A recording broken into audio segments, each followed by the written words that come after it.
दोस्तों, आज की हमारी ये कहानी एक ऐसे खूंखार हथियारे पर है जो लोगों को मॉडर्न तरीके की मदद से ठिकाने लगा रहा है।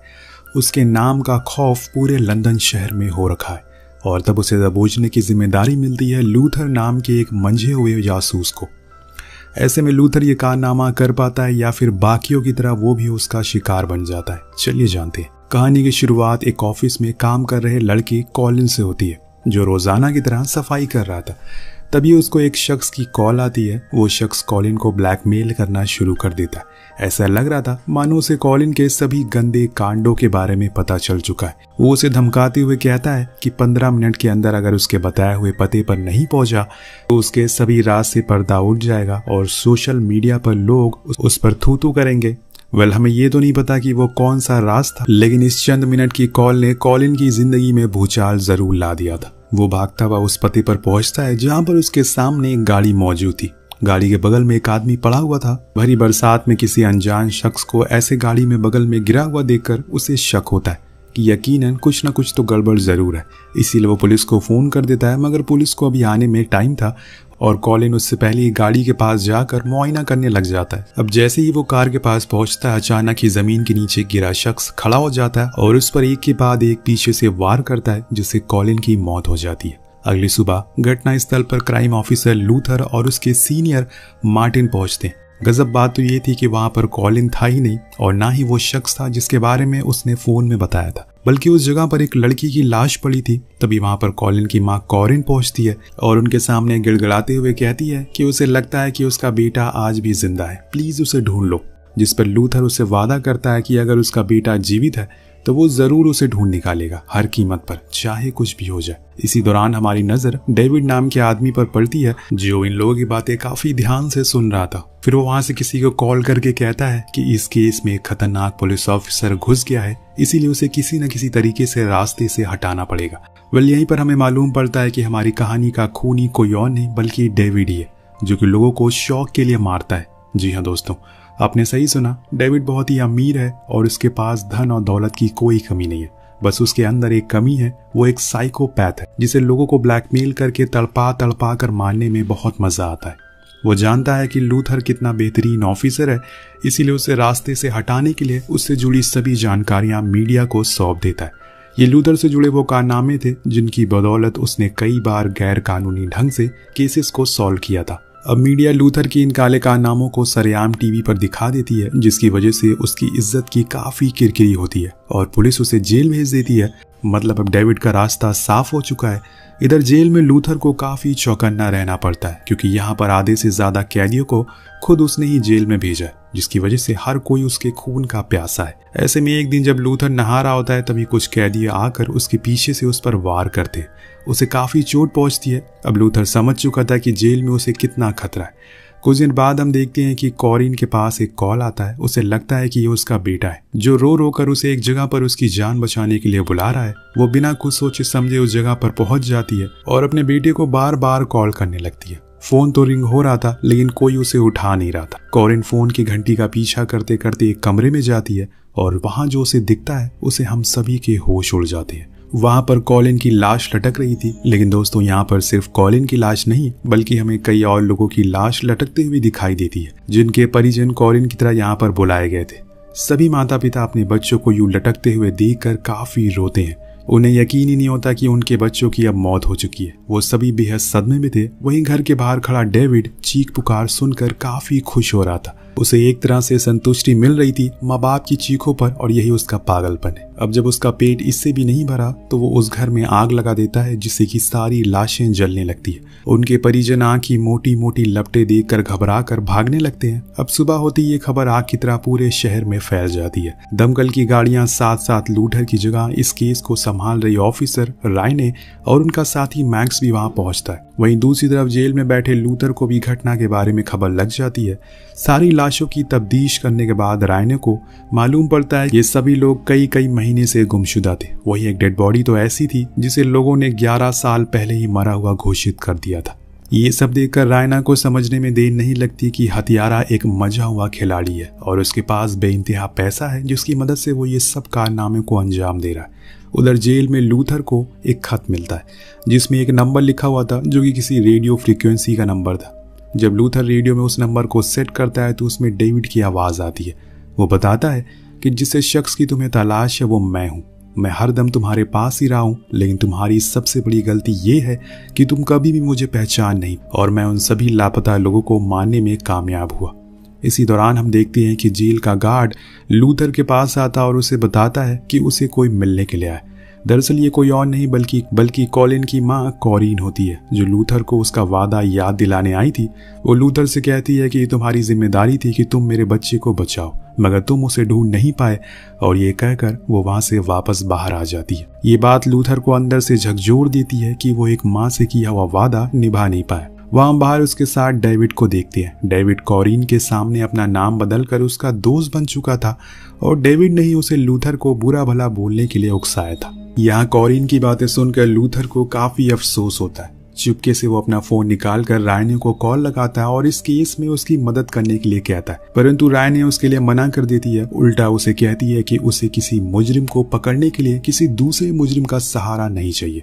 मुझे पता है कि तुमने अपनी ड्यूटी के वक्त कातिलों को पकड़ने के लिए कितने काले काम किए, और अच्छा होगा कि तुम अब मुझे दोबारा फोन मत करो, वरना मैं तुम्हें ऐसी जगह पहुंचा दूंगी जहां पर तुम्हें फोन क्या खाना पीना भी नसीब नहीं होगा। फोन काटने के बाद रायने जेल के प्रभारी के पास ये सूचना पहुंचा देती है कि लूथर के पास एक फोन है ताकि वो उसे फोन छीन लिया जाए। अब इसके बाद लूथर अपने दोस्त डेनिस को कॉल लगाता है और उसे भरोसा दिलवाता है कि अगर वो उसे जेल से निकलवा देगा तो वो उसकी बेटी के कातिल को पकड़कर उसके सामने खड़ा कर देगा। असल में डेनिस की बेटी को भी डेविड ने ही मारा था और डेनिस अपनी बेटी के खातिर उसकी मदद करने को तैयार हो जाता है। परंतु तभी रायने के हाथ मिली जानकारी के चलते सिक्योरिटी गार्ड आकर लूथर का फोन छीन लेते। अब उसी रात हम देखते हैं कि जेल में एक कैदी आत्महत्या करने वाला था। गार्ड्स को कैमरे में जब ये दिखाई देता है तो वो भागते हुए उसे बचाने के लिए जाते हैं, पर वो कैदी तो उल्टा उन पर हमला कर देता है और चाबियां छीन कर अपने सभी दोस्तों की सेल खोल देता है ताकि वो बाहर आकर लूथर से बदला ले सके।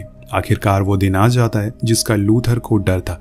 सभी कैदी मिलकर उस पर धावा बोल देते हैं और उसके कमरे में पेट्रोल डालकर आग लगा देते हैं। लेकिन लूथर अपने गद्दे की मदद से एक पर हमला करता है, जिससे चारों तरफ अफरा तफरी मच जाती है और पुलिस बल जुट जाता है। इस बवाल को देखते हुए प्रशासन समझ जाता है कि लड़ाई की जड़ कोई और नहीं बल्कि लूथर है, इसीलिए वो फैसला करते हैं कि इसे रातों रात दूसरी जेल में ट्रांसफर किया जाए। जब लूथर को इस जेल में शिफ्ट करने के लिए ले जाया जाता है तभी रात में कुछ लोग पुलिस की गाड़ी पर हमला कर देते हैं और लूथर को छुड़ा कर वहां से ले जाते हैं।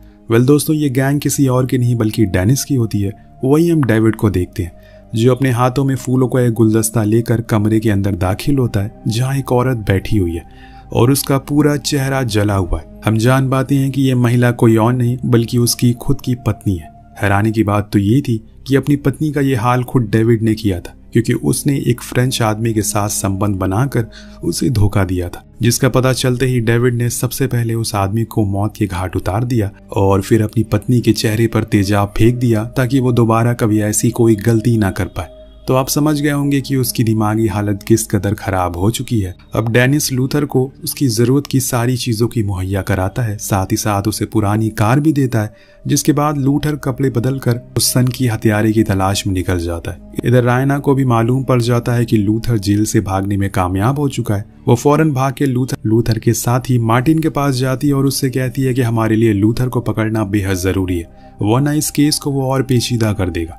मार्टिन इसमें उसका साथ देने को तैयार हो जाता है और वो सबसे पहले उसी सेल में जाता है जिसमें लूथर बंद था। सेल में मार्टिन को एक रेडियो मिलता है जिसे चलाने पर उसे वही संदेश सुनाई देता है जो डेविड ने लूथर को भेजा था। मार्टिन रायना को कॉल करता है और उसे बताता है कि वो एक फ्रीक्वेंसी को ट्रेस करे क्योंकि लूथर अभी वहीं होगा। इधर लूथर रेडियो फ्रीक्वेंसी के सहारे उसे पते पर पहुंचता है और दरवाजा खटखटाने लगता है। थोड़ी देर बाद एक टैटू आर्टिस्ट लड़का दरवाजा खोलता है। इससे पहले कि लूथर उसे कुछ पूछता, लूथर को वो पहचान जाता और वहां से अपनी जान छुड़ाने के लिए भागता है, परंतु लूथर उसे पकड़कर दबोच लेता है। वो उस आर्टिस्ट को पकड़कर पहले तो बहुत मारता है, उसके बाद उसे पूछता है कि आखिर इस फ्रीक्वेंसी पर उसे किसने संदेश भेजा था। डरा सहमा हुआ लड़का उसे बताता है कि ये सब मैंने नहीं बल्कि उसे तो किसी ने रिकॉर्डिंग भेजकर इस फ्रीक्वेंसी पर डिलीवर करने को कहा था, और जिस शख्स ने मुझे ये रिकॉर्डिंग भेजी थी उससे मेरी बात सिर्फ मैसेज में होती है और काम होने के बाद वो अपना नंबर भी बदल देता है। बाकी मैं बिल्कुल भी नहीं जानता कि वो कौन है और कहाँ रहता है। वेल, इससे पहले कि उस जगह पर पुलिस पहुंचती, लूथर खूनी का नंबर लेकर वहां से रफू चक्कर हो जाता है। इसी बीच हमें डेविड दिखाया जाता है जो किसी से कॉल पर बात करता है और वीडियो में देखता है कि इन लोगों ने बहुत ढेर सारी औरतों को किडनैप करके रखा है। उनका प्लान था कि वो उन औरतों को प्रताड़ित करेंगे और इस डार्क वेब पर अपलोड करके ढेर सारे पैसे कमाएंगे। इस काम के लिए डेविड ने बहुत बड़ी टीम बनाकर रखी है जो कि हैकर से भरी हुई है और ये सभी दुनिया भर के लोगों पर उनके ऑनलाइन इक्विपमेंट पर नजर रखते हैं और उनके काले कारनामे निकाल कर उन्हें ब्लैकमेल किया करते हैं। वहीं दूसरी तरफ मार्टिन रायना के पास पहुंचता है और उसे समझाता है कि लूथर ने खूनी का नंबर निकाल लिया और इसमें हमें उसकी मदद करनी पड़ेगी क्योंकि वो डिपार्टमेंट का सबसे इंटेलिजेंट जासूस है। जिसके बाद वो लोग उस नंबर को ट्रेस करने लगते हैं। नंबर की लोकेशन ट्रेस होने के बाद मार्टिन उसका पता लूथर को देता है। जवाब में लूथर उसे बोलता है कि उन लोगों को वहां पर आने की कोई जरूरत नहीं है, वो अकेला ही खूनी को संभाल लेगा। लेकिन काफी देर हो चुकी थी क्योंकि तब तक रायना पुलिस बल लेकर वहां से निकल चुकी थी क्योंकि वो चाहती थी कि वो एक निशाने से 2 तीर चला दे जिसे खूनी और लूथर दोनों उसके हाथ लग जाए। तभी हम देखते हैं कि लूथर उस जगह पर पहुंच गया, लेकिन यहाँ की छत पर कई सारे लोग एक साथ मदहोश होकर खड़े। सबकी बॉडी पर एक अजीब सा डिवाइस लगा हुआ है। इन्हें देखकर ऐसा लग रहा है मानो ये छत से कूदने वाले हैं। बिल्डिंग के नीचे लूथर खूनी को ढूंढने में काफी कोशिश करता है लेकिन वो नहीं मिलता। जिसके बाद वो उसी आर्टिस्ट के फोन से उसे कॉल करता है और डेविड उसके सामने ही बैठा होता है, जिसका फोन बजते ही वो उसे देख लेता है और फिर उसका पीछा करने लगता है। तब डेविड अपनी जान बचाने के लिए एक औरत को पकड़ लेता है और उसके गले में चाकू तान देता है। वेल इससे पहले कि लूथर कुछ कर पाता, बिल्डिंग पर मौजूद सभी लोग एक एक करके नीचे कूदने लगते हैं जिससे कि चारों तरफ अफरा तफरी मच जाती है और अचानक से हुई इन मौतों को देखकर हर कोई खौफ में आ जाता है। रैना भी वहां पहुंच जाती है और उसके साथ मौजूद पुलिस वाले लूथर के ऊपर बंदूक तान देते हैं जिससे कि डेविड को भागने का मौका मिल जाता है और वो भागते भागते एक मेट्रो स्टेशन पे पास जाता है। लेकिन लूथर भी वहां किसी से कम नहीं था। वो दोबारा से उसका पीछा लग जाता है और दोनों के बीच भिड़त शुरू हो जाती है। काफी कोशिशों के बाद आखिरकार लूथर डेविड को पकड़ लेता है, लेकिन तभी उसके पीछे से एक पुलिस वाला आकर मार देता है और इसी मौके का फायदा उठाकर डेविड उस पुलिस वाले को घायल करके वहां से भाग जाता है। हम देखते हैं कि ऑफिसर की हालत बेहद गंभीर थी, इसीलिए लूथर डेविड को पकड़ने की बजाय उसकी जान बचाना ज्यादा सही समझता है। थोड़ी देर बाद वहां एक और ऑफिसर आ जाता है। दोनों लूथर से कहते हैं कि आप जाकर खूनी को पकड़ो क्योंकि अगर आज वो भाग गया तो कल ना जाने कितने सैकड़ों लोग मारे जाएंगे। अब डेविड रायना के असिस्टेंट मैक्स को कॉल करता है और उस पर भड़क कर कहता है कि तुमने पुलिस के आने की खबर मुझे क्यों नहीं दी, जिस पर हमें यह मालूम पड़ता है कि रायना के साथ मैक्स भी उसके साथ मिला हुआ है। इसके बाद वो पाब्लो को फोन करके डार्क वेब का वो खेल शुरू करने को कहता है। ज्यादा रात होने की वजह से रायना अपनी बेटी रिया को बताती है कि आज उसे ऑफिस में कुछ ज्यादा ही काम पड़ गया जिसकी वजह से आने में देर हो सकती, इसीलिए वो खाना खाकर सो जाए। परंतु जैसे ही रिया पानी पीने के लिए किचन में जाती है उसे ऐसा महसूस होता है कि उसके पीछे कोई खड़ा है और तभी हम देखते हैं कि डेविड उस पर हमला कर देता है और उसे बेहोश कर देता है और अपने साथ कहीं ले जाता है। तो दोस्तों अब ये केस और ज्यादा पेचीदा होता जा रहा है। उधर लूथर कॉरिन के पास जाकर उस कातिल के बारे में बातचीत करने लगा। वो उसे बताता है कि आज वो कातिल को बस पकड़ने ही वाला था लेकिन वो उसके हाथों से बच गया। वही बातों बातों में कॉरिन उसे बताती है कि उसकी जिंदगी में एक नया शख्स आया जिसके बारे में बातें बताते हुए लूथर को अंदाजा हो जाता है कि वो कोई और नहीं, वही कातिल लूथर डेविड है। उधर डेविड रायना को कॉल करता है और उसे धमकाते हुए कहता है कि तुम्हारी बेटी मेरे हवाले है और अगर तुम अपनी बेटी को जिंदा चाहती हो तो तुम जाकर सबसे पहले लूथर को मार दो, उसकी लाश मेरे सामने लेकर आओ। ऐसे में रायना काफी डर जाती है। अपनी बेटी की जान बचाने के लिए वो लूथर को कॉल करके साथ में काम करने का ऑफर देती है और फिर दोनों एक जगह पर मिलते हैं। लेकिन वो जैसे ही लूथर से मिलती है तुरंत उस पर बंदूक तान देती है और अपनी गाड़ी की डिग्गी में बैठने के लिए कहती है। लेकिन जल्दी ही रायना को अपनी गलती का एहसास हो जाता है। वो किसी भी मासूम को मान नहीं सकती, इसलिए लूथर को अपनी बेटी का अगवा होने की बात सब कुछ सच बता देती। लूथर उससे कहता है कि तुम परेशान मत हो, हम दोनों मिलकर उसे ढूंढ लेंगे। वो उसे बताता है कि मेरे पास कातिल की सारी डिटेल है, मैं उसका घर भी जानता हूँ, यहाँ तक कि उसकी बीवी के बारे में भी। जिसके बाद वो दोनों बिना समय गवाए उसकी बीवी के पास पहुंचते हैं और उसे उसका ठिकाना पूछते हैं। वो औरत रेड बंकर नाम की एक जगह का जिक्र करती है जो कि नॉर्वे में स्थित है। वहीं पर डेविड अपने इन काले कारनामों को अंजाम देता है। अब दोनों डेविड को पकड़ने के लिए नॉर्वे की तरफ निकल जाते हैं। वही रायना के बारे में जानकारी लेने के लिए डेविड मैक्स को फोन लगाता है, पर वो उसे बताता है कि रायना तो अभी नॉर्वे। बस फिर क्या था, नॉर्वे के नाम सुनते ही डेविड सब कुछ समझ जाता है कि उसकी पत्नी ने उसे धोखा दिया है। फिर वो अपनी पत्नी को मारने के लिए मैक्स को भेजता है, परंतु जैसे ही मैक्स उस औरत को वहां पर मारता है मार्टिन वहां आ जाता है और मार्टिन के हाथों मरने के बेहतर है कि मैक्स खुद को आत्महत्या कर ले। वहीं लूथर और रायना अब नॉर्वे पहुंच चुके थे, लेकिन जैसे ही वो लोग अंदर जाते हैं रायना देखती है कि वहां उसकी बेटी रिया की लाश लटक रही है जिसे देखकर वो काफी रोने लगती है और ये सब देखकर लूथर का खून खौल उठता है। अब उसके गुस्से की सीमा पार हो चुकी थी और वो डेविड को छोड़ने वाला नहीं है। वो तुरंत निकल जाता है उसे ढूंढने के लिए। इसी दौरान जब रिया की नज़र उस लड़की पर हाथों पर पड़ती है तो वो देखती है कि वो उसकी बेटी नहीं बल्कि कोई और लड़की है। मगर तभी पाब्लो जाकर उसके पीछे से वार करता है और उसे वहीं पर गिरा देता है। दूसरी तरफ मौका पाकर डेविड भी लूथर पर हमला करके उसे बेहोश कर देता है। कुछ समय बाद जब लूथर की आंखें खुलती है तो हम देखते हैं कि वो जंजीरों से बंधा हुआ है और डेविड उसके सामने लाइव शो कर रहा है। डेविड के इस शो का डार्क वेब पर दुनिया भर के अमीर लोग देख रहे हैं। वो रायना से कहता है कि अगर तुम अपनी बेटी को जिंदा देखना चाहती हो तो इस चाकू से लूथर पर वार करो, जिसके बाद वो लूथर के पीठ पर चाकू भोंक देती है। वहीं अब डेविड लूथर को हथौड़ा देकर इसे रायना के ऊपर हमला करने को कहता है, लेकिन लूथर रायना को नहीं मारता बल्कि ऑनलाइन मौजूद सभी लोगों से कहता है कि पुलिस वालों को इस जगह का पता चल चुका है, यहाँ तक कि उन्हें उस वेबसाइट का भी पता लग चुका है जिसके जरिए तुम सभी लोग जुड़े हुए और सभी लोग जल्दी वहां पहुंचने वाले हैं, जिसके बाद तुम सभी पकड़े जाओगे और फिर कोई भी नहीं बचेगा। बस ये सुनते ही सभी लोग ऑफलाइन हो जाते हैं और ये देखकर डेविड को काफी गुस्सा आता है। वो पाब्लो को सभी को जान से मारने को बोलकर वहां से चला जाता है, मगर इस बार पाब्लो का दावा उल्टा पड़ जाता है और रायना उसे मार गिराती है। जब वो अपनी बेटी को वहां से लेकर भागने की कोशिश करती है तभी डेविड जाते जाते उस बंकर को भी बंद कर देता है और वहां से भागने लगता है, लेकिन जल्दबाजी में ये भूल गया था कि लूथर भी उसके पीछे लगा हुआ। अब उसकी गाड़ी के पीछे बैठा था वो। फिर दोनों में एक बार फिर से भिड़ंत होती है और इस हाथापाई में गाड़ी बर्फ से टकराकर